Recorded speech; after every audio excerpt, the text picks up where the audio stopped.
marriage generally?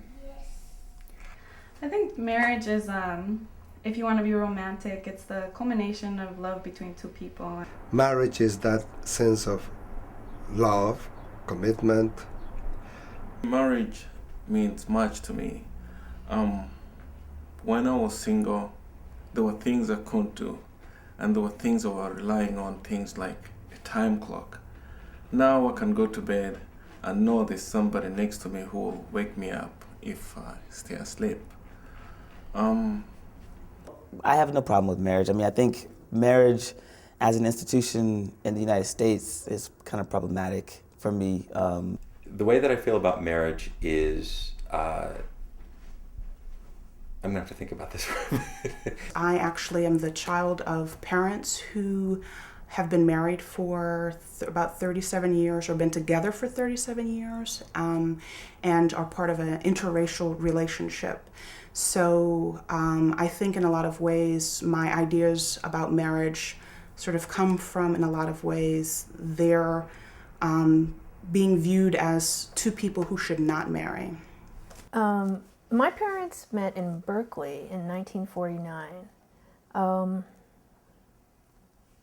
I guess at the time it was a big taboo and it was a big deal for them as an interracial couple to get together. Yeah, so tell us a little bit about how you got together. Well, Willie, how did we get together? Well, all right, what the hell? I advertised myself in the personal ads. And I went for it. Well, Maybeck and I got together about 8.5 years ago, and I knew even before we got together that she was someone that I wanted to be part of the inner circle of family and friends in my life. I really liked her and trusted her and felt a lot of love for her really early on, even before we were involved as a couple. William and I met through work, actually. We met 12 years ago. We were both working in prevention organizations for youth, HIV prevention organizations. And so in the course of doing our work, we were at a meeting one day and then, had a conversation and kind of one thing led to another. And here we are. Where are you going with that? Strong-willed child you guys have. We got two strong-willed children. It was so funny though. I didn't think I was the Marion type, and something kind of hit me and I realized maybe I was, and then I met Georgia right after that, and it was just like she was my dream woman and I just knew she was the one. So, I mean, I know a lot of people think, oh, that's not me. And I was one of those people. I didn't think that was me, but I met Georgia and I was like, wow, I could spend my life with this woman. So. I live in the San Francisco Bay Area, and Maybeck and I, Maybeck had actually asked me to marry her a few months before the marriages at City Hall happened. So we were engaged, and I have my little engagement ring here. I had been watching the news really closely. And Gavin had been saying that he wanted to do same-sex marriages, but of course, lots of politicians say lots of things. And well, a little bird told me something very exciting is happening at City Hall. You go down tomorrow at 11 o'clock, you can get married. But you can't tell anyone. So as much as we wanted to call people and tell them all about it, we were sworn to secrecy. We thought about it for a bit. Wow. We couldn't really fathom what would become at all. It was pretty funny actually, because I was at work and it was about 1 o'clock in the afternoon and Johnny called me at work. We were actually going to be going to get our first ultrasound with Luna the day that we got married at City Hall. It was a friend of mine a person who had become a friend of mine who was actually a subject in a documentary that I was shooting. And she called me and she said, "You'll never guess what's happening, but they're allowing people to get married at City Hall today. And, my girlfriend and I are here and we're getting married and you got to come down here." I went into support services, and the secretary you know, she's a civilian, and, you know, we're always BSing and talking, and I walked in there and she goes, "Did you know that they're marrying gays down at City Hall?" And I'm like, "What?" She's like, "Yeah, it's happening right now." So I called William up about noon, and I said, he picked up the phone at work, and You know, I said, "Hello, this is William Rogers," and he said, "Hey, sweetie, it's me. Do you want to get married at City Hall?"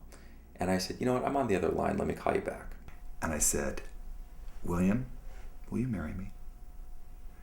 And he said, "I'm on the other line. Can I call you back?" So I said, "Okay." So I called Maya, my partner, right away, and I said, "Hey, babe, will you marry me?" I'm like, well, didn't you already ask me to marry you like a few months ago, and didn't I already say yes? I said, "No, I mean, really marry me. They're marrying gays and lesbians down at City Hall." And Maya's like, "Yeah, yes, I would love to." And the four of us, William and I and our two kids, you know, zipped across the bridge to City Hall. And Zachary said, "What? Why? Where are we going? Why are we all together? You're picking me up early from school, and where are we going?" And we said, "Something amazing happened. The law changed today, and we can get married." You know, like Zachary, it was very interesting. Zachary was like, "Daddy, what if we don't get there? What if there's traffic on the bridge? What if they're closed when we get there?" I mean, he was very anxious about it, which I thought was very interesting. And he really wanted us to be able to go and get married. And we went to get married, and we stood in line, and the line was long. It was huge. It went all the way out the door. It was nothing compared to the following days, though, which it was wrapping around the City Hall. But and there we were in the middle of hundreds of people, lots and lots of parents, many people that had been together for 10, 15, 20, 30 years. You know, people really who already were married in the spiritual and emotional and family sense of the word, but that didn't have access to the civil marriage and the legal rights and responsibilities of that. I felt resentful, actually, because not toward him, but toward sort of the fact that we weren't able to get married. So I thought, okay, this is a political act. I'm going to go and, you know, all right, it's important to do politically, so I'm going to do this. Even though I think I would have liked to have married Johnny a long time ago, it sort of was like, you know, they're going to invalidate these marriages, they're going to shut it down, but it's probably important politically. I feel like being a parent and being someone who is very committed to being an active part of my community that I didn't realize until I was standing in front of a justice of the peace who had us solemnly swear our marriage vows. I didn't really get the level of responsibility that being married is as well. And I feel somewhat deprived because of that. I think had I had more time to psychologically prepare myself, I mean, I had a few hours and I didn't even know if it was really going to happen, and suddenly it did. And I know that if the law was different and we didn't have to, you know, race and seize these crazy little opportunities that present themselves and then are taken away from us, and, you know, maybe another one will occur. You know, it's not the way you should be getting married, you know.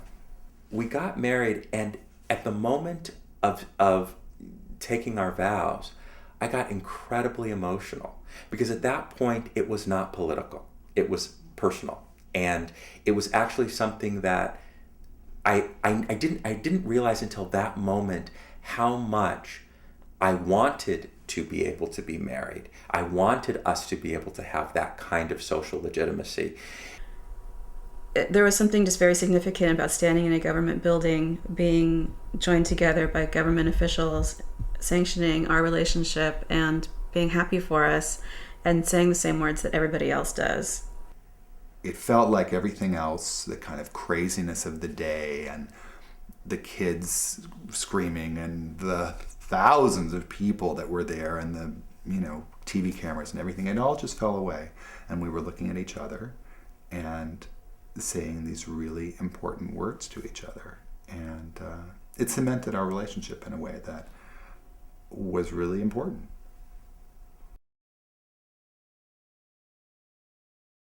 I find it very bizarre, actually, that people that are opponents of same-sex marriage think that we're somehow taking away something from their families or their communities by us being married, because we're actually strengthening the institution of marriage. And I'm sort of frustrated that it is such a hard question, because it shouldn't be that difficult. How does it not affect our family? That's really the question. It's, you know, we have very few rights compared to, you know, a heterosexual couple. One aspect of our getting ready to have a baby has been to really think hard about our legal status and how to best protect our family and our child when he's born. It's long been said that we're not free until all of us are free. And this is a civil rights issue like any other. We're not accustomed, no one in this culture is really accustomed to feeling comfortable when they see two men or two women who are in love with each other. But it's love nevertheless. Okay, can I just give this a moment of thought? Sure. Okay, because I mean, it's probably like the thing I'd love to be asked to do, but like, what would I say? I have no idea. If you're someone that is married and has children, I know, like you know, how precious and how vulnerable it can be to be a parent and to have a family. And think about the essence of love, the nature of love, the feeling of love, and allow yourself to believe that that same love can exist just as strongly and as passionately between people of the same sex. And if you can allow yourself to get to that place, I don't think it's that much harder for you to then say, if that kind of love can exist, why shouldn't we as a society honor that and give those two people who feel committed to each other the opportunity to fully express that commitment through marriage? Racism is emotional, and so is homophobia. And so how do you talk to someone who's homophobic to get them to shift emotionally? So I agree, it's not the most important issue, but I think it's really important in that there's no turning back. The right-wing attack is not going to stop. You know, we have to keep fighting. And because this is this basic, fundamental human right, that if we don't get this, you know, are we going to be able to get everything else that we want? This is no different than any other civil rights issue. But the next step is really, you know, being an activist, whatever way that is, you know, not being afraid to talk about us as a family, not being afraid to use the word partner rather than friend, not afraid to donate money to these organizations that are fighting for our rights, and not afraid to vote for our rights. So it's two people relying on each other all the way. To me, that's marriage.